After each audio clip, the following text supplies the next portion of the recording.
5 তারিখে, গত 5 তারিখে আমাদের একটা বিয়েবাড়িতে নেমন্তন্ন ছিল। আমার কর্তারই ছোটোবেলার বন্ধু, পাড়া প্রতিবেশীও বলতে পারো, তার মেয়ের বিয়ে হচ্ছে ভবানী পাঠকের মন্দির বা দেবী চৌধুরানীর যে মন্দির বলি সেখানে। দেখো কি সুন্দর কনেকে আমরা চলে এসেছি সেই মন্দিরে হচ্ছিল ওর কিছু একটা দোষ কাটানোর, এই জন্যই এখানে বিয়ে হচ্ছিল। বেশি লোক না, 50-60 জনের মতো বরযাত্রী, আর আমরা নিকট যাদের কয়েকজনকে বলেছিল। তো দেখো আমরা চলে এসেছি। ঠান্ডাটা যে খুব বেশি ছিল তা নয়, বসেছিলাম তখনও বর আসেনি। তাই এই যে সবাই মিলে একসঙ্গে ফটো তুলছি এখানে। ওই যে মেয়ের মা সাদা শাড়ি, পিছনে মেয়ের দাদা, এই যে মেয়ের বাবা, এটা টুপি মাথায় দিয়ে 3 বন্ধু একসঙ্গে গল্প করছে, 3জনেই ছোটোবেলাকার বন্ধু। তারপরে আমাদের হাতে প্যাকেট দিয়ে দিল, প্যাকেটে খাবার ছিল। আমরা পরে তখন করিনি, পরে ঘরে গিয়ে দেখেছিলাম মিষ্টি ছিল, স্প্যাটিস ছিল, আর ভুজিয়া ছিল, এসব ছিল, আর চা খাইয়েছে। আর ওই যে মায়ের মন্দির, মায়ের মন্দিরে তোমাদের আমি আগেও ছবি দেখিয়েছি, এখানে সব বসে আছি। মেয়ের মাকে বিয়ে দেখতে নেই, তাই মেয়ের মাও এখানে বসেছিল। আমাদের যা সংস্কার, আমরা তো এটাকেই মানি যে মেয়ের মা ছেলের মা বিয়ে দেখবে না।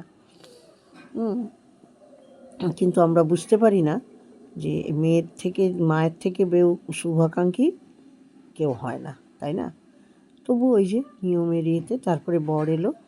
এখানে তো সেইভাবে হয়নি, পিঁড়ি ধরে ঘোরানো এসব হয়নি, ওই দাঁড়িয়ে থেকেই মালা বদল বলো, শুভদৃষ্টি বলো, ওই সব হলো। খুব সুন্দর লাগছিল। অল্প বয়সী মেয়ে জামাই দুজনেই অল্প বয়সী। আর দেখো কি সুন্দর লাগছে দেখতে, হাসি খুশি। প্রাণবন্ত ওদের এখানেই হলো শুভদৃষ্টি। আমি একটু একটু করে সব মানে যতটা পেরেছি ক্যামেরাবন্দি করেছি। ভালো করে হয়তো পারিও নি, আবছা আবছা চারিদিকে লাইট এরিয়ে অত জানিও না যে আমি কি করে অ্যাডজাস্ট করব। মালাটা কি সুন্দর দেখতে, কি ভালো লাগছিল ফুলগুলো, গোলাপ ফুলের। ব্যাস এখানে দাঁড়িয়ে বিয়ে হলো, আর ফাঁকে আবার চা খেলাম। চাটা কিন্তু খুব ভালো লাগছিল। ওই দেখো সবাই ওদের বাড়ি আত্মীয়, এখানে জেঠি দাঁড়িয়ে আছে, ওর মাসি বৌদি সব আছে, পরিবারের সবাই। আর বন্ধুদের মধ্যে আমরা ছিলাম, আর ওই বাবলুদাদের মতো ছিল। এই ছিলাম আমরা। বিয়েটা তো মানে মালা বদল হয়ে গেল। এবার এর সামনে বিয়ে হবে, এখানে দাঁড়িয়ে বিয়ে হবে না, পাশেই মায়ের বাবার ওখানেই মায়ের মন্দিরেই বাবার ইয়ে আছে, ওখানে বিয়েটা হবে। আর ওরা সব ছবি তুলের জন্য নানা রকম পোজ দিয়ে শ্যুট করছিল। আমি ভাবলাম আমিও এই ফাঁকে একটুখানি করে নিই, কোনখান থেকে ভালো ছবি তুলতে পারবো। ওইখানে দূরে মেয়ের মা বসে আছে, আর তার পাশে সবুজ শাড়ি পরে আর এক বন্ধুর বউ বসে আছে। এইবার এই যে শিব মন্দিরের ভিতরে বিয়ে হচ্ছে। এইখানে তো আমরা ঢুকিনি, বাইরে থেকে করছি। জায়গাটা খুবই ছোট। মা বাবা সম্প্রদান করে দিচ্ছে মেয়েকে। এটা একটা খুবই আনন্দের মুহূর্ত। আবার একটু বাবার তো কষ্ট হয় যে এতদিন ছোটোবেলা থেকে মানুষ বড় করলো। এবার সব বাঁধন কাটিয়ে মেয়ে তার সংসারে যাবে। মা বলে একটা কথায় প্রচলিত আছে যে মা বলে পরের ঘরে যাচ্ছে মেয়ে, কিন্তু একটা প্রশ্ন, মা তুমি করো কার ঘর? এই যে মায়ের মন্দিরকে সামনে থেকে দেখিয়ে দিলাম তোমাদেরকে। খুবই প্রসিদ্ধ, তোমরা সবাই জানো দেবী চৌধুরানীর গল্প। এই সেই মন্দির। ওদের বিয়ে সিঁদুরদান হয়ে গেল, সিঁদুরদানটা আমার এই সময় তোলা হয়নি, বাইরে থেকেই দেখছি। এই যে সব 7 পাক এখানেই ঘুরছে, অগ্নি প্রদক্ষিণ করে এখানেই বাসি বিয়েটাও হয়ে যাবে। সব মানে মন্দিরে হলে যেটা হয় আর কি। তা যেটা বলছিলাম, মা বলে পরের ঘর, মা তুমি কার ঘর? দাঁড়াও, এই দেখো দেখো পরিবেশটা দেখো কেমন, গা ছমছমে না? আগেকালের জঙ্গল, এখন কি সেই জঙ্গল তো আর নেই, কোন যুগের, কিন্তু এখনও কিন্তু এরা পরিবেশটাকে সেরকমই একটা তৈরি করে রেখেছে। এটাকে খুব একটা যে ওরা পরিষ্কার পরিচ্ছন্ন করে সেটা ওরা করে না। প্রচলিত এটাকে বজায় রাখার চেষ্টা করা হয়েছে। এইরকমই ভালোই লাগলো। আমরা সবাই মেয়েকে বড় করি, বড় করে মেয়েকে পাঠাই, এরপর মেয়েরই ওটাই মেয়েদের নিজেদের ঘর হয়ে যাবে। হ্যাঁ, সব গল্প করছে যে যার মতো, আর মায়ের বাপের বাড়িটাই হয়ে যায় মেয়ের তখন পরের ঘর। অবশ্য বলতে গেলে মেয়ের কোনো ঘরই নিজের না। হ্যাঁ, মেয়ে যদি নিজের পয়সায় কিছু করতে পারে তবে সেটা, তা নাহলে ওই বাপের বাড়ি আর শ্বশুর বাড়ি, বাপের ঘর শ্বশুর ঘর, এটাই শুনতে হবে।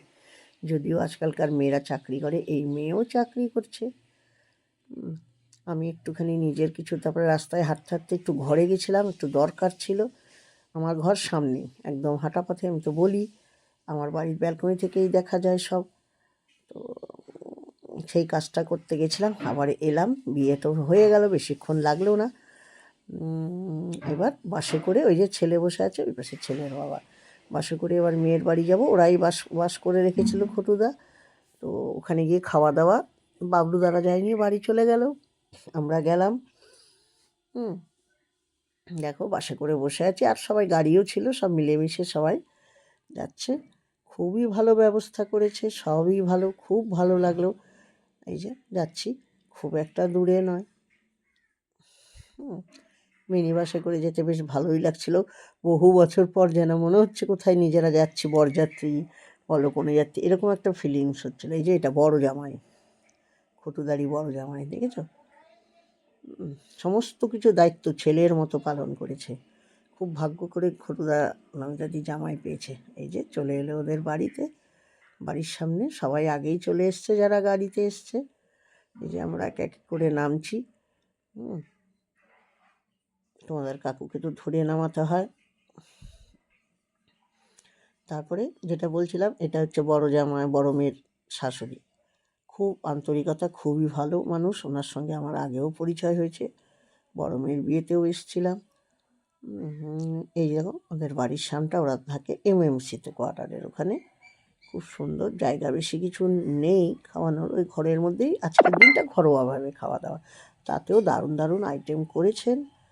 এই যে আমরা আস্তে আস্তে যাচ্ছি, রাতও হয়ে গেছে, খেয়ে দিয়ে তারপরে আমরা বাড়ি যাব। তাই খটুদার বাড়িতে যাচ্ছি, কি ভালো লাগছে না সাজাতে, সাজানো গোছানো সব একদিনের রাত, বলে না এক রাতের জন্যই সব কিছু। হ্যাঁ, এত এত ছোটোবেলায় মেয়ে জন্মের পর থেকে আমরা বলি পয়সা জমাও, পয়সা জমাও মেয়ের বিয়ের জন্য। হ্যাঁ, নিয়ে এই আর কি, নিয়ে যাই তখন।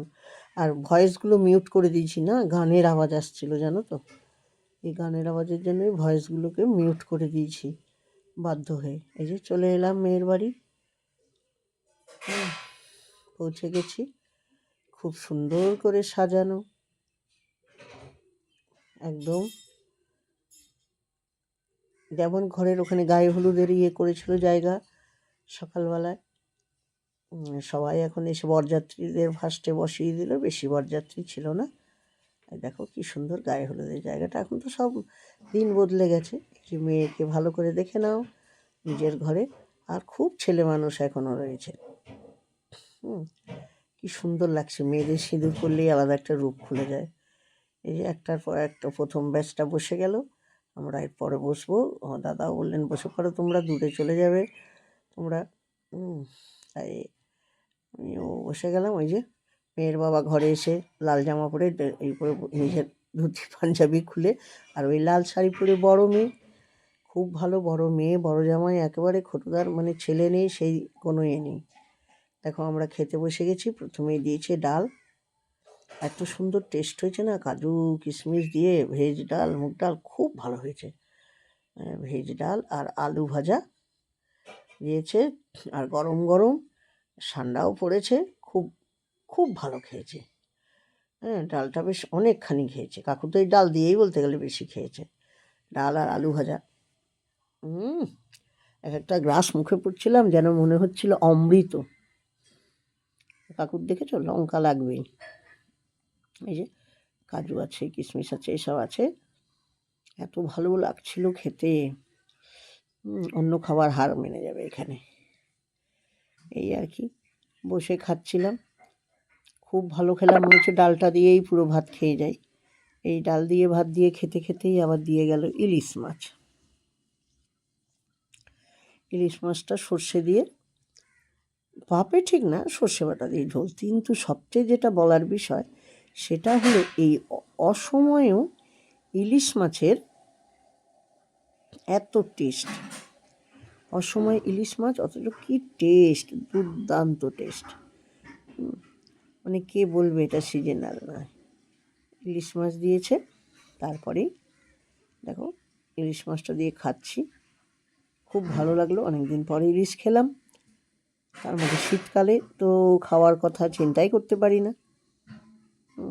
আর চালটাও খুব ভালো চাল ছিল। তারপরে দিল চিকেন। ব্যাস, সব গরম গরম, সব গরম গরম খাবার। ব্যাস, আমাদের তো করে পেট ঢাই হয়ে গেছে আমার খেয়ে। খুব ভালো রান্না হয়েছে, প্রত্যেকটা রান্না মানে একেবারে মুখে লেগে থাকার মতো। আমার তো ঘরোয়া রান্নাগুলো বেশি ভালো লাগলো। তোমাদের কাকু তো চিকেন খেলো না, ও আবার ডাল খেলো। এই আর কি নিয়ে আবার রসগোল্লা আর চাটনিটা আমি খেয়েছি। রসগোল্লা আমার পাতে দিয়েছিল, কিন্তু আমি খাইনি, ছেলেকে দিয়ে দিলাম।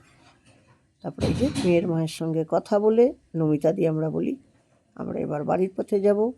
ছেলে তো গাড়ির অর্ডার দিয়ে, ওই র্যাপিডো না কি বেরিয়েছে আজকাল, ওই সব এলো। ওই যে র্যাপিডো চলে এসছে, অটো না তো অটো। এবার আমরা চলে যাচ্ছি বাই বাই করে। আবার পরশু দিন আসবো, তোমাদেরকেও দেখাবো। এই ভিডিওটা কেমন লাগলো বলো, ভালো লাগলে একটু লাইক কমেন্ট শেয়ার করে দিও। আজকের মতো বাই বাই। খুব ভালো থেকো। জানি না ভিডিওটা কবে তোমাদের দেখাবো, পরে সঙ্গে সঙ্গে তো দেখাতে পারছি না, জমিয়ে রাখলাম। চলে এলাম, এবার আমরা গাড়ি করে বাড়ি যাব। চলো, বাই।